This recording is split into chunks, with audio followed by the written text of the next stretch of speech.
Hello mga ka-farmlad, kamusta po kayo? Ayan, helping lang po tayo sa dati nating client na maibenta po natin yung property niya dito po sa Pilipinas. So, ang buyer po natin is OFW, nasa Australia po siya ngayon. So, ayan po, 2-story house and lot na mayroong 120 square meter yung land area na kung saan mga ka-farmlad, apartment ang taas, yung baba ay bahayan niya. Nandiyan naman po yung details. Yung 10 million po ang price. Ang reason po, kailangan po niya ng pera. So, ito po yung itsura ng ibaba. Ayan, kung makikita nyo, na maganda naman po talaga. And at the same time, mga ka-farm lot, ito po yung itaas.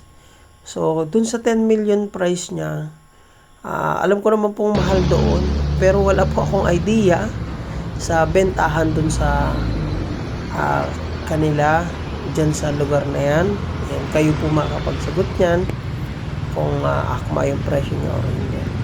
So, ako po, ang alam ko lang mga presyohan dito sa amin, yung mga farm lot. Pero dyan po, wala po akong idea.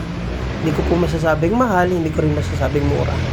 So, bahala na po kayo. And kung may interested po, idadire ko na lang po kayo sa seller. Ayan, para makatulong po tayo mga ka-farm lot. So, ito po, 2 minutes lang yung distance nitong main road na to dun sa property.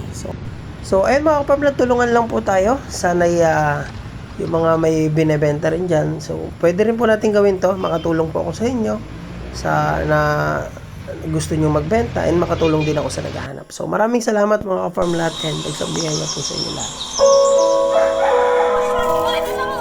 Ang sarap mamuhay sa probinsya. Sariwang hangin at ang sarap sa tenga ng tawa ng mga bata. Ang sarap dito tumanda. Kaya kung wala ka pang probinsya, handang tumulong ang grupo namin para mahanapan po kayo ng retirement plan. Investment farm, ganun din ang bakasyonan. Kaya tara na, dito sa Quezon Province, habang mura pa ang mga lupa. Kaya sa mga nais pong mag-inquire, ayan po ang ating FB account, Facebook page, WhatsApp and Viber. Para sa susunod, kayo naman po ang maserbisyoan namin. Maraming salamat po.